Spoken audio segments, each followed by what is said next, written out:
It's one of the biggest betting scandals in sporting history. Turkish football is facing a gambling crackdown that's seen hundreds of players and officials suspended. It's shone a spotlight on a growing global gambling industry, how it's affecting players, fans, and the game itself. So, is sports betting out of control? This is Inside Story.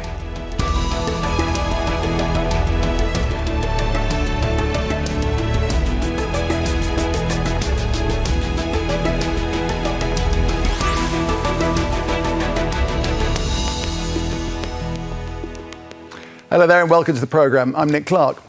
The sports betting scandal that's taken hold of Turkiye's football federation this week has put a spotlight on an endemic issue. Hundreds of players and referees have been accused of illegally placing bets. Authorities are trying to understand the scale and impact of a situation they're calling a moral crisis. But it's not just Turkiye, and it's not just football, and it's not just the lower leagues. Betting scandals are hitting major sports leagues around the world with more frequency. Fans are being bombarded with sports gambling adverts, and betting regulations are being eased. So, is sport still about the love of the game itself, or just the rush of placing a bet? What impact is gambling having on the pitch, and what can authorities do to keep the game honest? We'll put those questions to our guests in just a moment, but first this report from Katia Lopez-Horian. The Turkish Football Federation is facing a crisis. A betting scandal is dragging more than 1,000 players and hundreds of referees into a firestorm, all part of an investigation involving illegally held betting accounts. The federation's president says it's a moral crisis in Turkish football. But insiders say the problem extends far beyond Turkiye and beyond football. Controversies involving gambling and match fixing have hit practically all sport over the years, from American football and Major League Baseball to cricket, tennis, and rugby. Analysts say betting scandals are constantly being uncovered around the world, involving both high and low earners, players, and officials. Now this scandal is raising questions about regulation, funding, and integrity, and millions of fans want answers. It comes as countries like the US and Canada ease regulations for online sport betting, introducing it to a new generation of fans. Reports of gambling addictions are increasing, raising concerns about the impact it has on mental health. The Turkish Football Federation is just one scandal that's raising bigger questions about money in sport. And many say the crisis is just the tip of the iceberg. Katia Lopez-Horian, Al Jazeera for Inside Story.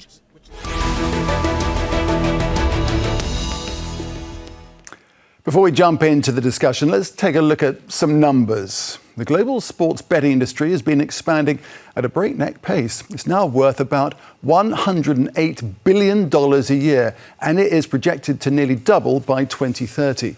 It's being driven by smartphones, online betting platforms, and the explosion of advertising. One study showed that ice hockey fans see gambling logos in advertisements every 13 seconds when they're watching games.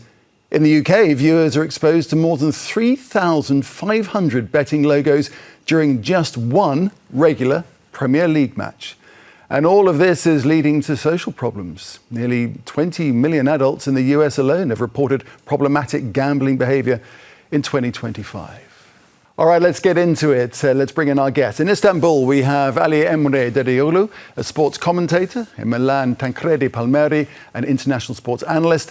And in Dublin, in Ireland, Jamie Allen joins us. He is a football journalist and writer. A very warm welcome to each one of you. Ali, I'd like to start with you, if I may, in Istanbul. We'll begin with the Turkiye story. 1,000 players being investigated, 150 referees involved. The numbers from within the game are just staggering, aren't they? Does this come as any surprise, do you think, to Turkish football fans? 50-50, maybe I can say. Yes, it surprised us because of that, the timing. We are into the middle of the season, and there are many numbers about this scandal. So the announcement of the timing is interesting and criticized a little bit. but it's not a surprise because I can say that it's a long-term result and long-term investigation of this situation, of this subject, I can say. 50-50 or 51-49, maybe I can give a percentage about that. Okay, so Ali, would you say that this has been an ongoing problem in Turkish football for a long time then? Yeah, it's a long term, and the scandal clearly reflects how Turkey's broader economic and sociological model. Okay, well, we'll dig into that a bit more. The football. Okay, Tancredi, of course, this is absolutely not just confined to Turkey and not just football, as we alluded to earlier. Match fixing and irregular betting is endemic everywhere in pretty much every sport. Tell us about how widespread you understand match fixing and irregular betting to be across the board. Well, simply you have to think that it is one of the easiest activity you can do. I'm talking about normal gambling, obviously.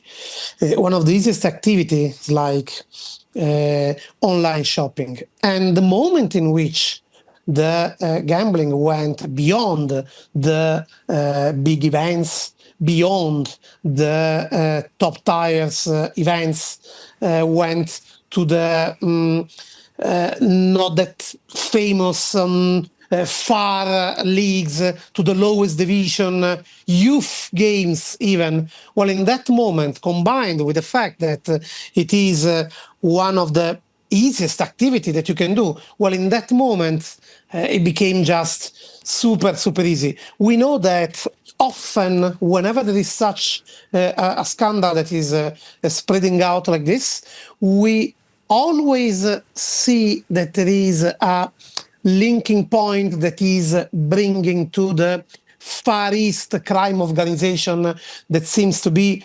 particularly focused and particularly good in make the most of these activities. Talking about Singapore, Hong Kong, etc. So it is clear that there is a particular branch of crime association that is becoming good in making the most of this, and also in opening betting sites that can grab this business pretty easily.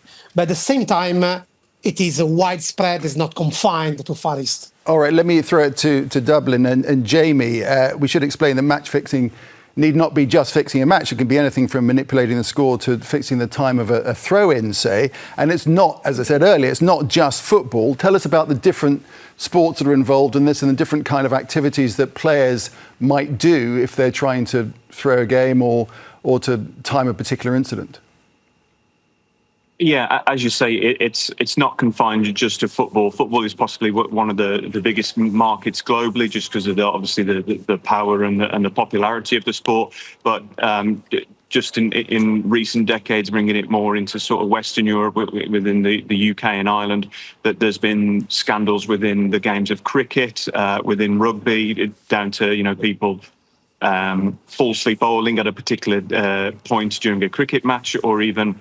There was a scandal a good few years ago in England when a player bit down on a blood capsule to influence the game there. So, yeah, and again, we could go into other areas such as cycling, but it's so widespread. It's a huge problem, and it's going to take possibly decades to eventually or try to eradicate it. Whether they can be successful in that. That's a different question, perhaps. I was reading too, Jamie, that it's even about the speed of a ball being pitched in baseball. But Ali, let's bring it back very briefly to Turkiye. For this number of players and referees to be involved and think it's just okay to be doing this, it demonstrates just how deep this problem runs. Tancredi, he alluded to this, but what is driving it in Turkey? Is it all about criminal gangs there? Right now, we have to define that the investigation is about the legal applications, from the legal websites of actions. I mean, in Turkey, there are some licensed websites for betting, for gambling. Maybe some companies have legal license out of the country, but in Turkey, not. Right now, thousands of players and hundreds of referees have the betting accounts in the legal websites. So investigations is about that. In the regulation of the Turkish Football Federation, the 57th point is important, which is about only the action, betting action, not about the fixing or something illegal. We need to say that. So the criminal thing is not right now. The investigation started. And the other hand, some of the football players from the Super League, like Beşiktaş and the other clubs, and one of the referees said that the accounts are fake accounts about them, not the real. So the investigation is really deep, really interesting, and we have a long-term process about that, I can say.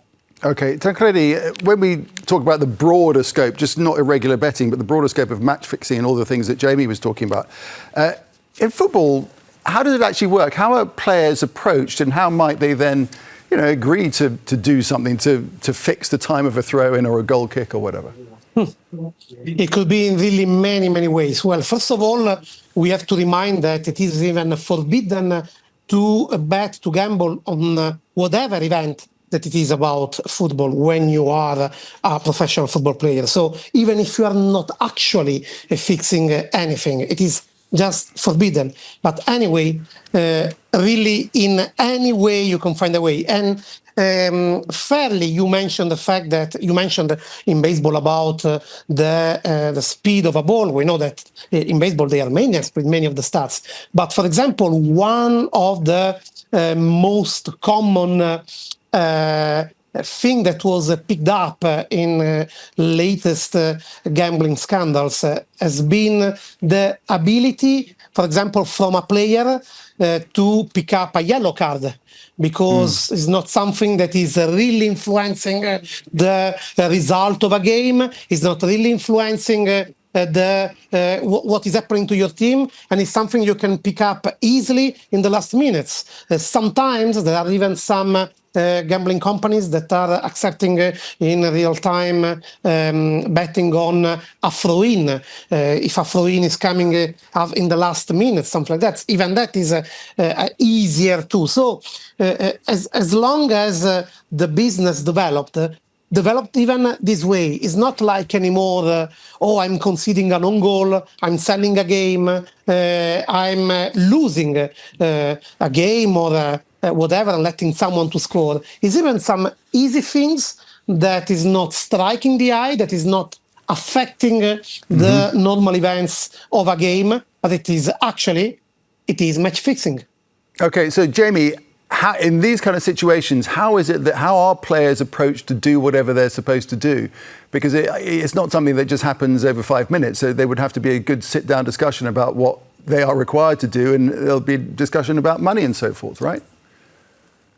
Yeah, and I think that again that this can happen in a variety of ways, and also depending on sort of the stature of the game. Obviously, if we're talking at an elite level, then there'd be much more money involved and much more secrecy and sort of dealings like that. But we can really break this down into sort of athletes that perhaps are playing sort of paycheck to paycheck. They're not the people that are earning millions. These are the people that are possibly more at threat, and where it's easier to approach those types of people, where there's a little bit less red tape.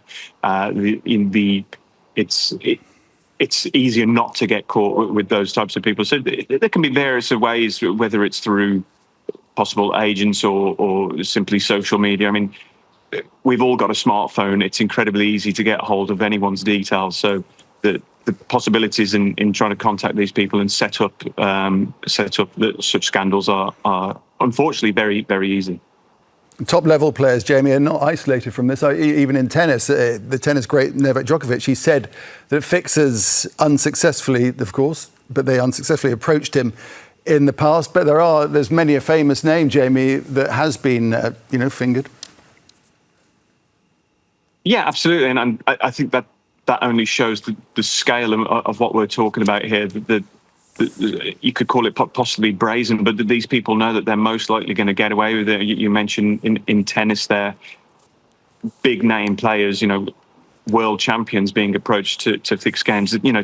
To have the audacity and the confidence to do that and get away with it tells you how profitable and how regular this is. If they feel that they can approach someone like, as you say, Djokovic, in order to do this, it tells you that there is a huge problem.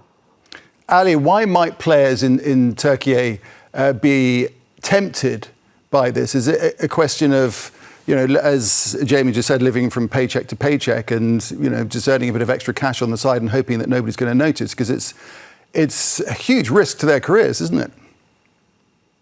Yeah, it's really huge risk. And it's only on the paper. They are not reading the rules. They are not reading the regulations. They are not interested about that. So as you reported in your news that it's a moral problem in Turkiye, as the Mr. President of the Turkish Football Federation mentioned that it's a moral problem. It's not only the economical or sociological thing that maybe, the investigation started to the past 5 years, and maybe it will be deeper past 10 years or 15 years. They can investigate it about that. I can say that 10 years ago or 15 years ago, there was no any economic problem like that, like today in Turkey. So it's not only the economic thing or sociological thing, it's a moral problem, I think. Indeed, a moral problem. Tancredi, what do you think it does to the integrity of sport itself? If I'm a sports fan, if I can't watch sport and trust the purity of what I'm seeing, what does it do to the game itself, whatever it might be? Look, it's not the first time, and it's not like just in recent times. In Italy, for example, we experienced the biggest one was in 1980, where actually was involving the likes of teams of Lazio, Milan, Paolo Rossi, who then went on to win the World Cup. But it was a completely different kind. The thing is that the fact that we were mentioning before, for example, picking a yellow card, something like that, the problem is that it is a matter of, I'd say, formation and education.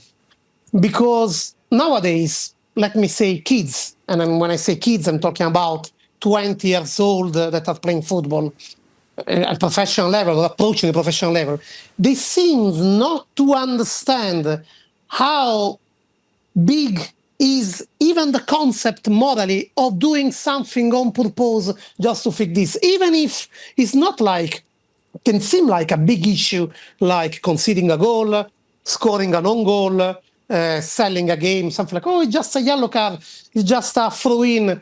But as you said, it's a moral thing. It's the thing that you are doing something not because you are paid, you are engaged, you are committed in the cause, but just because, it's careless. It's not harming anybody.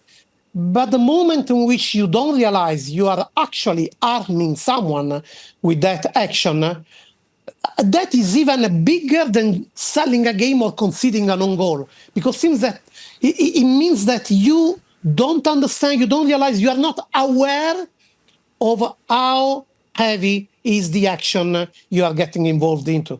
Okay, Jamie, which brings us to the wider question of gambling itself. This billion-dollar industry, multi-billion-dollar industry. I watch sport in the UK, from the UK all the time, and pretty well every match or sequence in a match is bookended by gambling adverts, isn't it? Is that something that really needs to be looked at? Yeah, absolutely. It has been a discussion, as you mentioned, in the UK for a good number of years, particularly within the Premier League. What can they do to stop that? And I know that they are banning, for example, betting sponsors on football shirts, I believe, from the start of next season. But it also goes beyond that. It's the adverts before the game. It's in every corner of every stadium. And as we mentioned, going back to the educational piece, if you're growing up in that atmosphere and you're seeing all this betting, it does become a norm, and then you don't realise if you are entering that world of professional elite sport, you don't see betting or taking what is a bribe to earn a little bit of extra on the side. They don't understand or won't understand because they don't have the educational tools to deal with that. And Jamie, it's a tricky paradox, isn't it? Because gambling on the one hand is a great source of money for the federations, the sporting federations around the world, indeed for individual governments. But on the other hand, it's causing all this temptation and all this damage, not only to those within the game, but also those who watch it and become gambling addicts. Yeah, exactly. And that is an issue globally. It'll be very hard to completely eradicate it from the game and have sort of no betting sponsors sort of as a global initiative. Perhaps country by country, people will take different approaches. I don't believe globally it can be fully eradicated in terms of advertisements. Again, it comes around to that educational piece. I know there has been several campaigns in recent years to gamble responsibly, but we clearly need to go beyond that. Ali, in Turkey, is this an opportunity for the Turkish Football Federation to rebuild trust and to wipe the slate clean and start again? I think yes, but it's not about the Turkish Football Federation trust, because it started from the Turkish Football Federation, and it's a really new Turkish Football Federation. As I said before, the timing is maybe criticized about from some players, some journalists or something like that. It's okay, but it needed to be started, and so the Turkish Football Federation started to that. So I can say that yes, it's a good moment for the trust for the Turkish football, but not about the Turkish Football Federation or some organizations. It's about the football players and the lower divisions, I can say, lower bases of the sports, and it can maybe affect for the other sports into the Turkish sports organization. And yes, it will be. Tancredi, what's your sense of what needs to be done here? Is it solely about education or much greater regulation?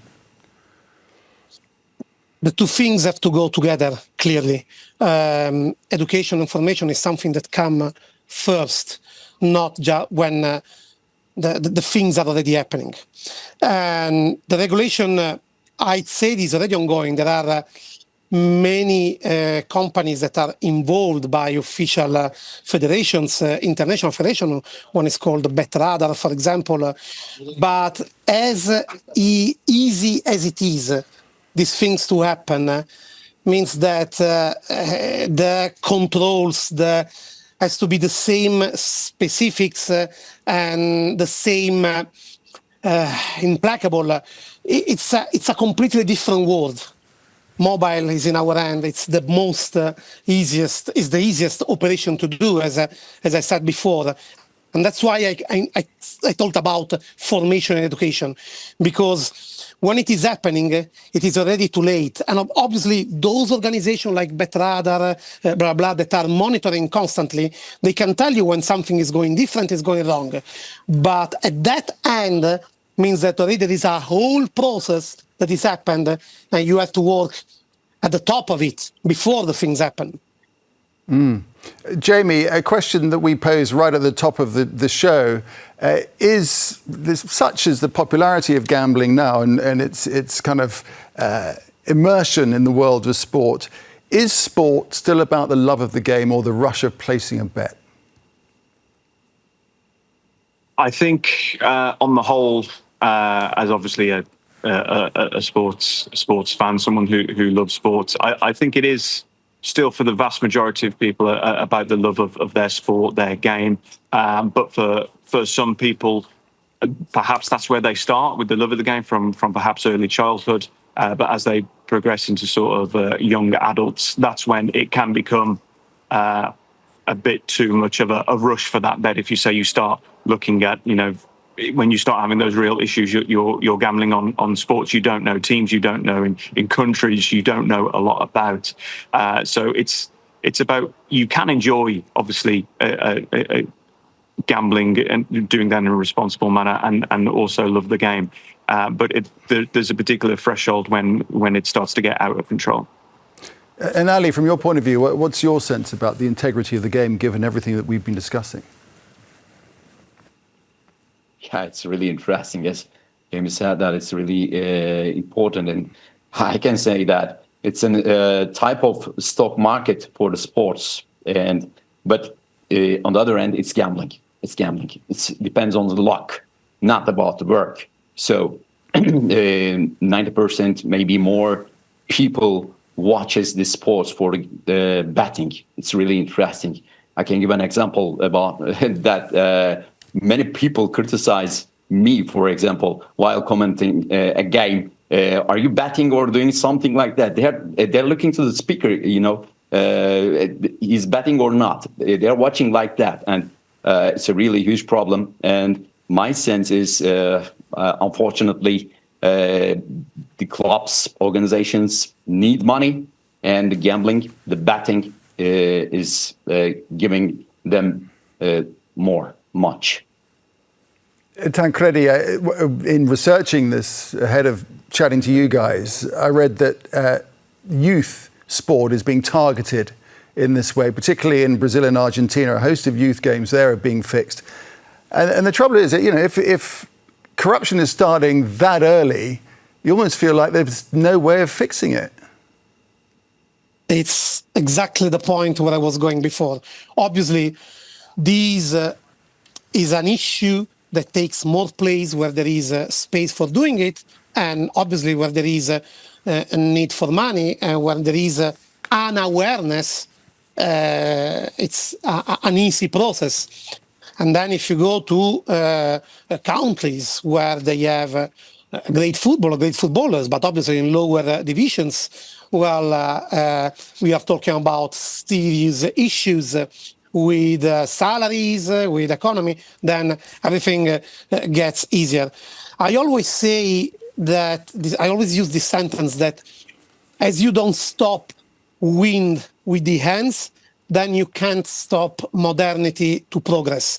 And easy gambling is part of modernity, because smartphones are part of modernity and it is part of the business. So saying, that's not dignitous, this is ruining the game, that won't fix it. So as it is, and obviously the issue here is not gambling itself. When I was a kid, my grandfather was bringing me, we had in Italy these schedina. We were like, you have to say the exact result of the Serie A games, and it was one way to play with the relatives. It's not that the issue. The issue is creating awareness and being specific with controls, knowing that anyway you can stop the wind with the hands.